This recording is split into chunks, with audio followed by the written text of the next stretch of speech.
no nos han llegado las últimas noticias todavía desde el lugar en donde tiembla la tierra en nuestro país, por allá en Chiapas. Eh, Le voy a prometer a la gente que nos está viendo y escuchando que les daremos toda la información, así como esté surgiendo. Y no sé si quieras comentar sobre lo que dice la presidenta, que refuta precisamente pues lo que siempre dicen en la oposición, ¿no? De persecución política en el caso de Ernesto Rufo Apel. Y, por cierto, también se pronunció la presidenta sobre esta cumbre contra el terrorismo de extremas izquierdas que encabeza Marco Rubio en Estados Unidos. Dice la presidenta que vieron el tinte político y que de plano decidieron no entrarle. Más claro, ni el agua, mi querido Paco. Vicente, mira, primero, bueno, los dos temas hablamos en la mañana, pero primero lo de la llamado huachicol fiscal, que no es tal huachicol, sino contrabando de combustible. En este momento, el llamado huachicol fiscal es quizá el negocio ilícito más lucrativo en México. A diferencia del huachicol tradicional, que consiste en perforar ductos de Pemex o para robar combustible, el llamado huachicol fiscal es un delito de cuello blanco, aduanero y tributario. El gran negocio no está en extraer combustible a la fuerza, como el huachicol tradicional, sino en importarlo legalmente y después, engañando al fisco, no pagar impuestos, haciendo creer que se trata de otro tipo de combustible. El corazón de este multimillonario negocio se sostiene, mira, con algunas claves. Es un truco de las llamadas fracciones arancelarias. Funciona cruzando los combustibles por las aduanas marítimas o fronterizas, principalmente desde Estados Unidos, bajo identidades falsas. Te dicen, es decir, es diésel, pero te dicen que es otra cosa. Es una trampa química. Los importadores declaran que lo que introducen al país son lubricantes, disolventes, aditivos, aceites minerales o productos químicos en lugar de gasolina o diésel. ¿Y el beneficio fiscal en qué consiste? En México, la gasolina y el diésel están sujetos a tasas muy altas de impuestos especiales sobre producción y servicios que llamamos IEPS o al IVA de 16%, pero al registrar los combustibles como lubricantes, estos quedan exentos de pagar algunos impuestos como el IEPS. Así que la ganancia es inmediata. Evades el IEPS y evades el IVA en la aduana. Y los importadores ilegales se ahorran entre 5 y 8 pesos por cada litro que ingresa a México, multiplicado por barcos cargueros o cientos de pipas diarias, las ganancias son estratosféricas. El contrabando es por volumen. Así, y otra modalidad del llamado huachicol fiscal es declarar menos volumen del que realmente ingresa. Por ejemplo, una empresa tramita permisos para importar 10,000 barriles de diésel, pero cruza 50,000. Así que hay 40,000 barriles excedentes de impuestos. Son barriles, los llaman barriles invisibles para el sistema de administración tributaria. ¿Por qué no es un negocio redondo para las gasolineras? Pues una vez que el combustible sin impuestos está dentro de México, se distribuye en una red de complicidades, Vicente, con precios subvaluados.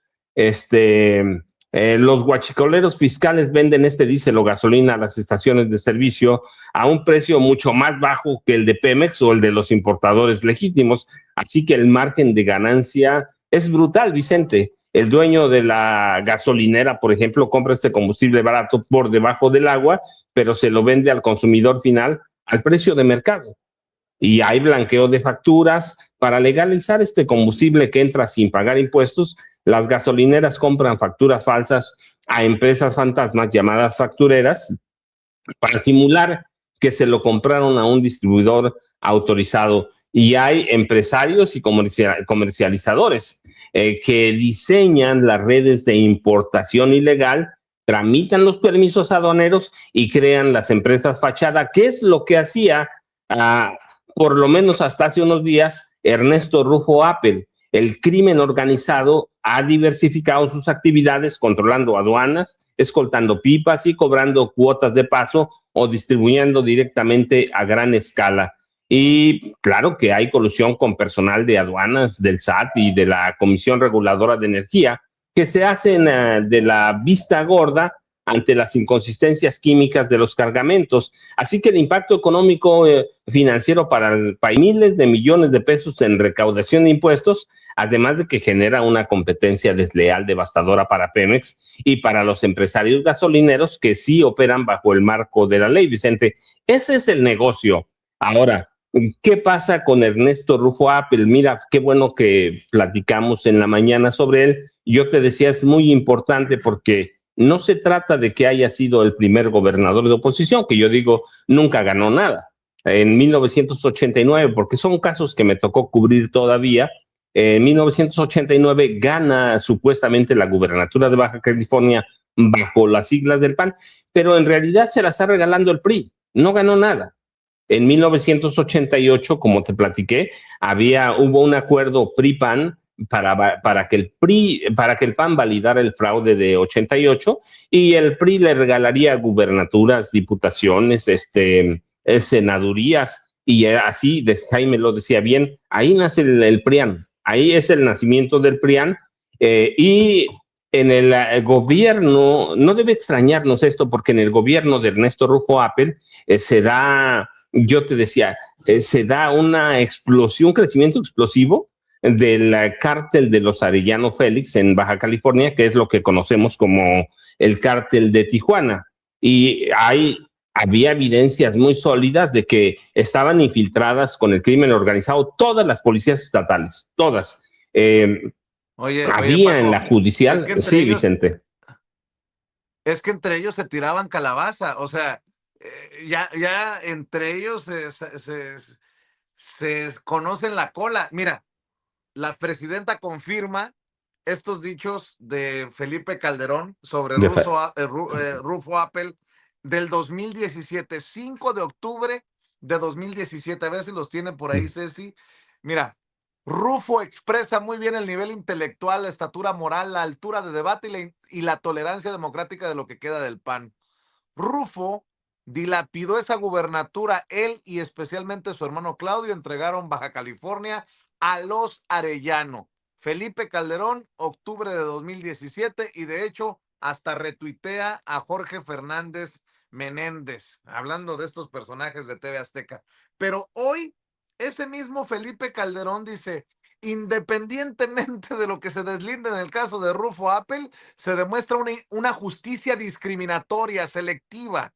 Tienen enfrente una lista de funcionarios de Morena acusados de narcotráfico y alianzas criminales con sicarios y asesinos que además usaron para robarse su elección y no los tocan, los protegen, como Porfirio Díaz, a los amigos justicia y gracia, a los enemigos la ley a secas. Mi solidaridad con él, más allá de ofensas recibidas, dice el cínico, sinvergüenza, malandro de Felipe Calderón, el expresidente de México. Pero no solo él. Fíjate lo que decía el saco de pus Javier Lozano, el exsecretario, por cierto, secretario del Trabajo, con Felipe Calderón. con Dice en 2000, ¿qué vendría siendo? 17 también. Sí, el 30 de octubre de 2017. Vaya, vaya, avísenle al miserable de Ernesto Rufo Apple que andan hablando de él en la serie El Chapo. Por algo será. Y pone, reafirma serie El Chapo, nexos entre los Rufo y los Arellano Félix. Y hoy,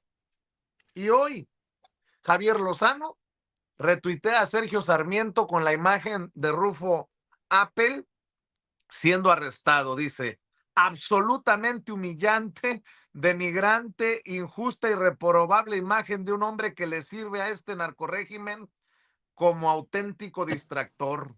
No se imaginan cómo se les revertirá su perversidad. Lograron unificar a toda la oposición y a la gente de buena voluntad. Hashtag Ernesto Rufo.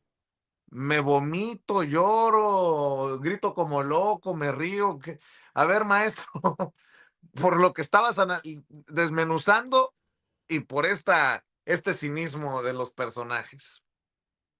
Vicente, para que tú veas, no es solo que yo te lo diga.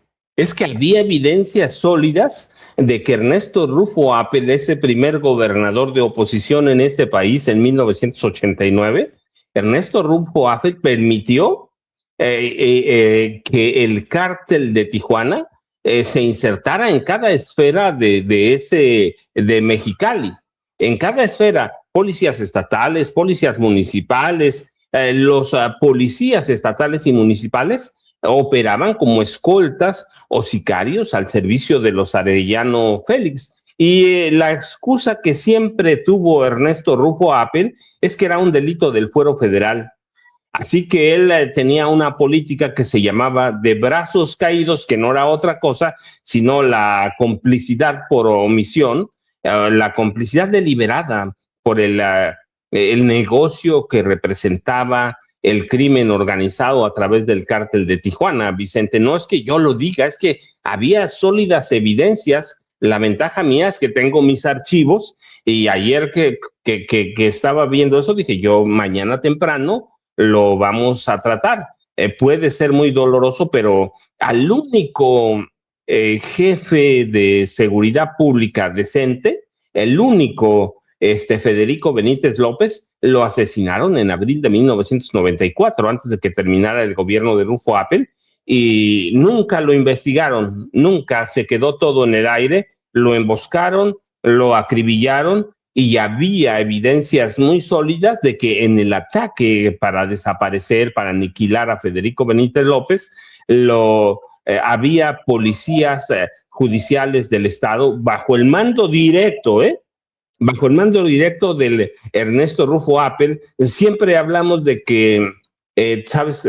Francisco Javier García Cabeza de Vaca creó su policía élite, los GOPES, que operaban como un cártel del crimen organizado. Bueno, pues Rufo Apel tenía su policía élite y ellos participaron en la ejecución de Federico Benítez López y ellos permitieron la, el crecimiento explosivo del cártel de Tijuana, de los Arellano Félix. Vicente, siempre hubo sospechas, pero bueno, como gobernaba el PRI cuando terminó en 94 y luego el PAN en 2000 y después el PAN siguiente también con Calderón, bueno, ya viste lo que decía Calderón. Y después el PRI, pues nunca investigaron a Ernesto Rufo Apel, jamás. Así que se fue limpio con lo del crimen organizado y ahora lo encuentran con Guachicol. Y yo digo, ¿cómo no? Si fue un personaje que siempre permitió el crimen organizado en su estado y se benefició de él. Y además, yo insisto, nunca ganó nada, nunca ganó la gubernatura, fue un delincuente que llegó a la gubernatura de Baja California a través de las llamadas concertaciones con el Oye, PRI, Vicente. Ajá, sí, oye, Vicente. Paco, Cecilia Soto, ¿te acuerdas de Cecilia Soto, no? Sí, claro, La absolutamente. panista Cecilia Soto dice, conozco a Ernesto Rufo desde hace años. Su detención es para intentar poner la cuenta pareja con los narcogobernadores de Morena. No lo lograrán. Rufo es un preso político. Y luego sale Sarmiento. Rufo es un preso político. Uno les dice voceros de los malandros y se enojan, pero salió Sarmiento a decir exacto. Mira, Rufo es un preso político, dice Cecilia Soto. Sergio Sarmiento dice, Rufo es un preso político. ¿Eso es ser vocero? Yo digo que sí, pero luego se enojan porque uno les dice sus verdades. Como cuando uno les dice cínicos, también se enojan. Pero pues es que, a ver, ¿cómo no decir que Maru Campos es una cínica, Paco? Porque la Es un agente de la gobernadora, CIA. bueno, la gobernadora panista de Chihuahua, Maru Campos, señalada por haber dejado operar a la CIA a las espaldas del gobierno federal. Ahora sale, tiene el descaro de salir a hablar del tema Baja California. El panismo pide que Marina del Pilar, la gobernadora morenista de Baja California, pida licencia. ¿Y a qué horas pide licencia, solicita licencia Maru Campos para que la investigue bien la Fiscalía General de la República, para que enfrente sus acusaciones, sus señalamientos en contra? Fíjate, a ver, suelta el video, Ceci, por favor. semana, México escuchó los audios que exhiben a la gobernadora de Baja California negociando con una agencia extranjera. Y otra vez, desde Palacio Nacional, quisieron usar a Chihuahua para limpiar el nombre de Morena. La presidenta dijo que son casos distintos. Tiene razón, son tan distintos que hay que decirlo con todas sus letras. En Baja California, la gobernadora de Morena, Marina del Pilar, ofreció información de seguridad nacional a un gobierno extranjero para comprar su protección personal.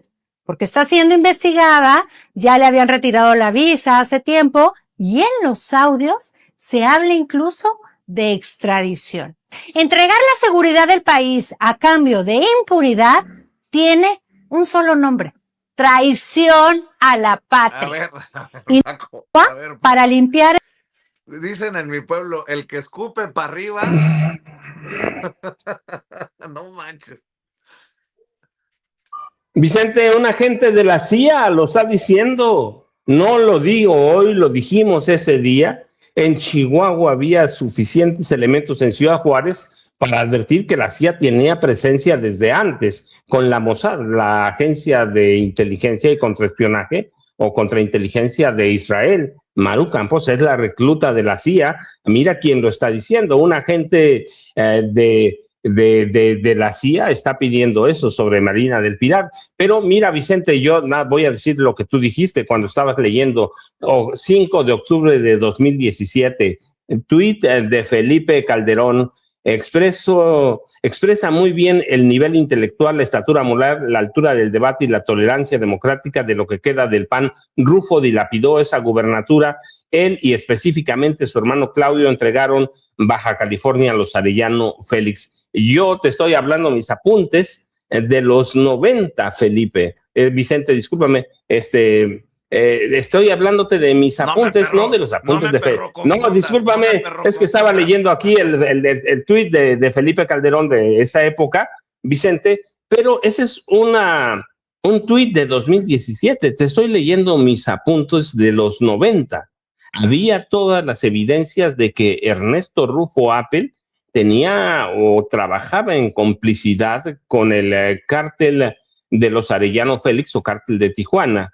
Y toda su policía judicial trabajaba con ellos. Así que tienes ahí todos los elementos, pero no lo investigaban porque cuando termina Rufo Appel, inmediatamente o sigue gobernando el PRI a través de Ernesto Zedillo Ponce de León, y luego gobierna el PAN a través de Vicente Fox. Así que Ernesto Rufo era uno de los héroes. Y luego gobierna Enrique Peña Nieto, pues han pasado 30 años, o poquito más 30 años, así que los delitos seguramente ya fenecieron, pero de que era un gobernador vinculado al crimen organizado, bueno, pues aquí te lo estoy diciendo, mis apuntes de los 90, no de ahora. Sí, Vicente. Manuel Ibarra, le mando un saludo a Manuel Ibarra, precisamente hasta Baja California, allá anda Manuelito en la zona fronteriza. Me dice, oye Vicente, poco se habla de este tema, pero ¿será que se viene también la defensa de Estados Unidos? Como Estados Unidos se ha negado a enviar a Cabeza de Vaca a México para que enfrente la justicia. Ernesto Rufo Appel es ciudadano estadounidense, nació en San Diego el 25 de julio de 1952. Nació en San Diego, California, del lado estadounidense. Me dice el querido Manuel Ibarra, poco se habla de eso, hay que estar al pendiente, no vaya a ser que lo salgan a defender también desde Estados Unidos. No, a ver, no descartemos nada, así como está el merequetengue, Paco.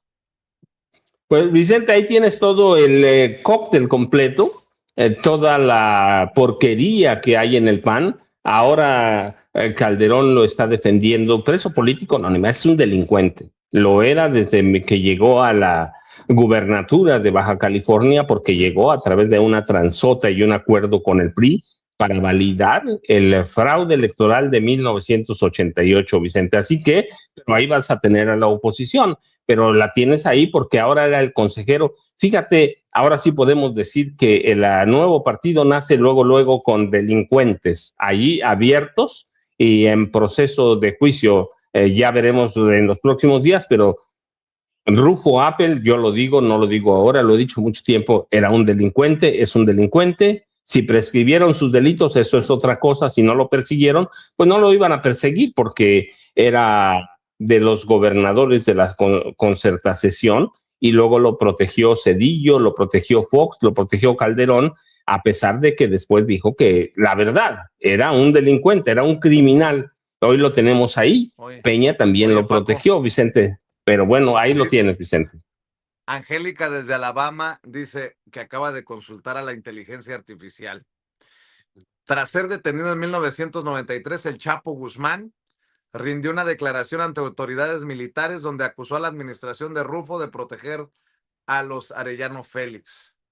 En 2017, el expresidente Felipe Calderón señaló públicamente a Rufo y a su hermano de haber entregado el Estado a dicho grupo criminal. La querida Ceci Vega me acaba de compartir de otro medio de comunicación de Infobae, esas referencias que hace el Chapo, las declaraciones de 1993. A ver, sí, nada más para aclarar, lo arrestan por guachicolero, eso que quede claro, pero estos señalamientos son también durísimos. En 1993 publica Infobae a bordo del avión que lo trasladaba desde Chiapas hasta el Estado de México. Tras ser detenido en Guatemala, Joaquín El Chapo Guzmán declaró ante el general Guillermo Álvarez Nara que el entonces gobernador de Baja California, Ernesto Rufo Appel, brindaba protección a los hermanos Arellano Félix. Así que, pues, digo, tampoco hay que, como Cecilia Soto, que dice que ella lo conoce desde no sé cuánto. Tampoco ha sido una blanca palomita Rufo Appel, pues, por lo que nos estás diciendo y por lo que estoy leyendo, mi querido Paco. Ya vi a la fiera, por cierto. Vicente, es que no es que yo lo diga, es que era un criminal entonces. Ahora seguramente ya prescribieron esos delitos, pero desde siempre, desde los principios él llegó a gobernar en 89, Baja California. Desde principios de los 90 había evidencia muy sólida de que tenía una especie de colusión con los hermanos Arellano Félix. Así que allí tienes, entre criminales se protegen y ahora lo van a proteger. ¿Por qué? Pues porque se les va a acabar el negocito, Vicente, y se le va a acabar a Vamos México antes de empezar, Vicente. Así es. Somos México antes de la primera elección ya anda defendiendo a su primer malandro. O criminal. Presunto.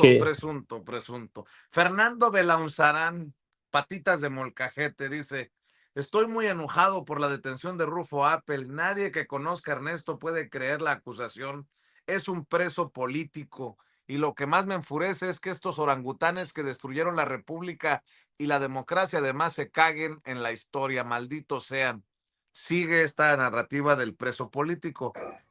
Pero bueno, también desde la izquierda empiezan las publicaciones. Fíjate que el buen Tito Zurita acaba de publicar esta fotografía en donde aparece Santiago Krill, que tampoco es una blanca palomita, Xóchitl Gálvez menos, la candidata del PRIAN-RD en el pasado proceso electoral, y Rufo Appel. Aparecen los tres en esta fotografía y uno se pregunta si se le llega a comprobar a Rufo Appel el dinero mal habido, el dinero de la delincuencia organizada. ¿Qué pasará, por ejemplo, con Somos México? Pero también manchará a un proceso del PRIAN-RD. ¿De qué nivel son esos hilos, esas redes, mi querido Paco? Nada más para cerrar el tema. Vicente, no, es que es una porquería desde 1989. Sí, desde 89, desde 89 eso es una porquería, Vicente. Es todo el cochinero en el que estaba vinculado la PAN con el PRI, el PRIAN, las concertaciones, o sea, puro delincuente estaba vinculado a esas negociaciones con Salinas de Gortari y nunca le hicieron nada porque otra vez en este país los medios estaban comprados por Salinas de Gortari, los intelectuales estaban comprados por Salinas de Gortari, así que nadie publicaba nada, Vicente, pero ahí lo tienes, ¿hasta dónde va a parar? Yo estoy convencido y espero que la fiscal Ernestina Godoy presente muy sólido, pero con este va a ser el golpe definitivo para el PRIAN, para el PAN y para Vamos México. Vicente, antes de nacer ya tiene problemas de delincuencia organizada. Así es, mi querido Paco, la presidenta de la República, Claudia Sheinbaum Pardo, ya ha publicado información relacionada a los sismos en Chiapas. Dice la presidenta de México, Claudia Sheinbaum Pardo, luego del sismo magnitud 7.4, fíjate si se ajustó a 7.4, es la información oficial que da la presidenta de la República. Luego del sismo magnitud 7.4 al suroeste de Huistla y los registrados en Ciudad Hidalgo, conversé con los gobernadores de Chiapas y Tabasco, estados que no reportan daños hasta el momento. Se activan protocolos en estados colindantes. La Secretaría de Marina recomienda no acercarse a esas playas en las próximas 6 horas por riesgo de tsunami. Es importante seguir las recomendaciones de Protección Civil. Las autoridades de los 3 órdenes de gobierno realizan recorridos en territorio para evaluar posibles afectaciones estructurales y coordinar medidas preventivas. Continuaremos con la información, promete la presidenta Claudia Sheinbaum Pardo. Insisto, confirma la magnitud del sismo, el primer sismo, el original, en 7.4, pues un sismo durísimo, mi querido Paco, y todo parece indicar que se quedará en el susto.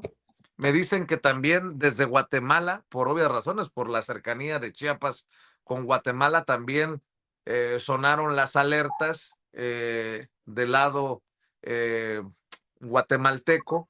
Y bueno, pues seguimos al pendiente de la información que dé la autoridad, mi querido Paco. Y también, mira, Ceci ya tiene algunos videos. Así es como suena la alarma en Guatemala.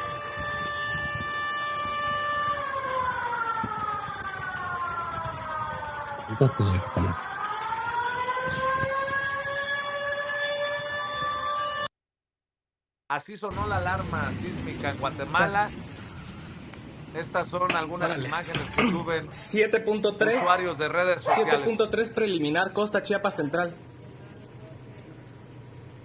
Wow.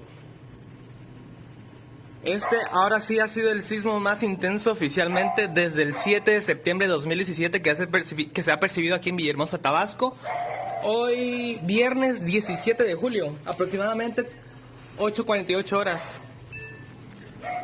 7.0 preliminar. Órale. Sí. Ese sí estuvo, ahora sí, bastante relevante.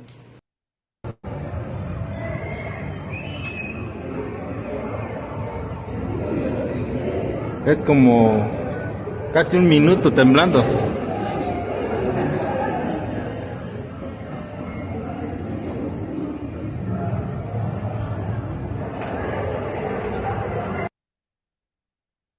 El primer video que usted vio del interior de la vivienda es de los colegas de la Onda Oaxaca, que subieron este video desde Villahermosa, Tabasco.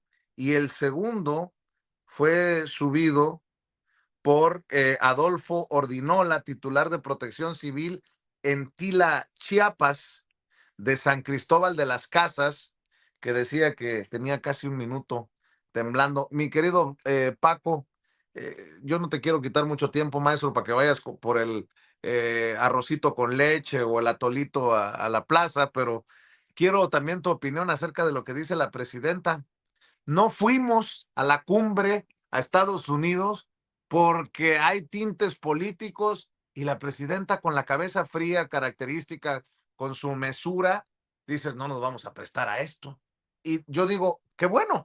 O no sé, ¿tú qué piensas, maestro? Vicente, fíjate, los dos temas que tratamos por la mañana, esta invitación de Marco Rubio a 61 funcionarios de relaciones exteriores para estar en esta cumbre, que para mí, yo te lo dije, ¿cuál era la idea y qué es lo que había expresado Marco Rubio? Lo dijo, no yo, que los asistentes invitados de cada país prepararan una lista de los personajes de izquierda o que consideraran comunistas en cada país. No era una... discúlpame, estaba pasando un camión de volteo. La idea era elaborar una lista, pero el objetivo de Marco Rubio es primero México y después Brasil, que México y Brasil entregaran listas de esos personajes que ellos consideran que son de izquierda, ¿sí? A través de la máscara del comunismo al que Donald Trump tacha como un cáncer. Y en ese contexto, Marco Rubio lo dijo, no yo.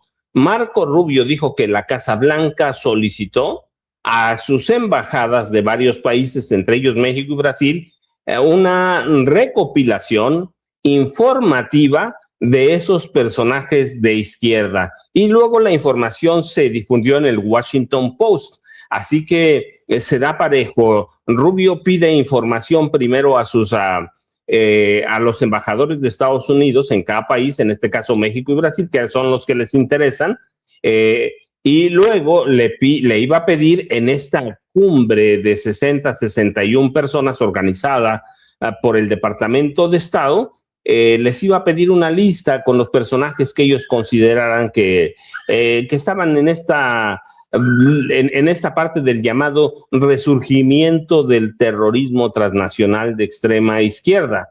Así que el evento fue el 16 de julio, ayer. Se invitaron a 60 países, pero ese era el enfoque.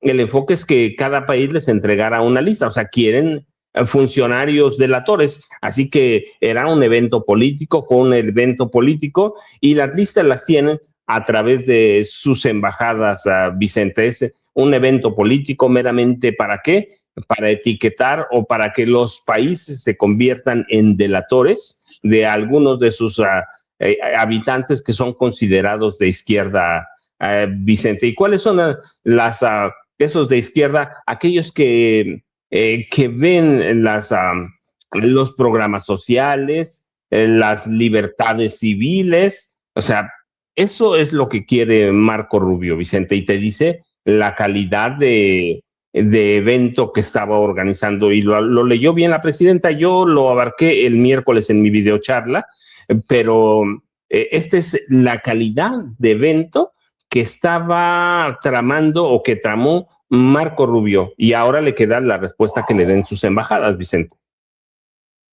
Pues mi querido Paco, yo te agradezco que hayas regresado para hablar de estos temas, aunque pues se nos haya atravesado el sismo que nos sigue ocupando, pero pues así es la cosa. Así es la información, Vicente. Así es la información, Vicente. A las 5 me imagino que estos temas también los estarás platicando en la videocharla. Sí, ¿no? Fíjate, voy a ahondar sobre sobre Ernesto Rufo Appel.